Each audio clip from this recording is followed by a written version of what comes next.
We are taking a live look over Vatican City, where right now thousands of people are mourning the death of Pope Francis. His loss sending shockwaves across the globe, coming less than a day after he made a high-profile appearance in public to celebrate Easter. And the Vatican announced his passing late Sunday night. The 88-year-old died following a series of health challenges in recent years. And before being elected as Pope in 2013, he served as Archbishop of Buenos Aires and was made a cardinal by Pope John Paul II. Karen Kefa reports on his life and legacy. From the beginning, Pope Francis had the common touch. Buonasera. A simple good evening from the newly elected Cardinal Jorge Mario Bergoglio from Argentina, the first pope ever from the Americas. Equally at home with the poor and the powerful. On the lawn of the White House, he made a plea for immigrants.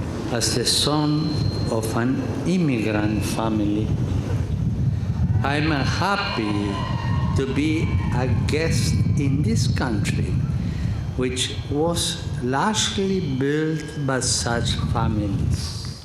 The Pope focused much of his attention to those on the peripheries, as he called it, the outsiders excluded from society. The hungry, the thirsty, the stranger, the naked, the sick, those in prison. He was not so popular at times inside the Vatican. Backlash from conservatives upset about his liberal approach to church teaching, promised reforms of financial transparency never fully materializing, and the scandal of sex abuse continuing to be the Catholic Church's biggest struggle. He met with victims. He expressed heartfelt sorrow. He expressed resolve to get this right.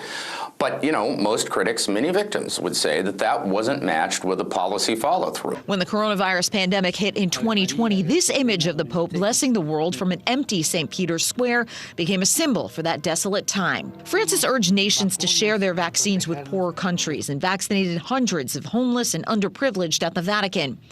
From the beginning of the war in Ukraine in 2022, Francis was an outspoken advocate for peace. Francis avoided outright condemnation of Vladimir Putin, but publicly appealed to the Russian president, begging him to stop for the love of his people, the Pope said. He made similar appeals for peace during the conflict in the Middle East, saying that the Israel-Hamas war had descended into terrorism. He insisted that war is always a defeat and said self-defense that is not proportional is immoral. Francis's most important message was one of fraternity, that we are all brothers and sisters despite our differences. I'm Karen Kefa reporting.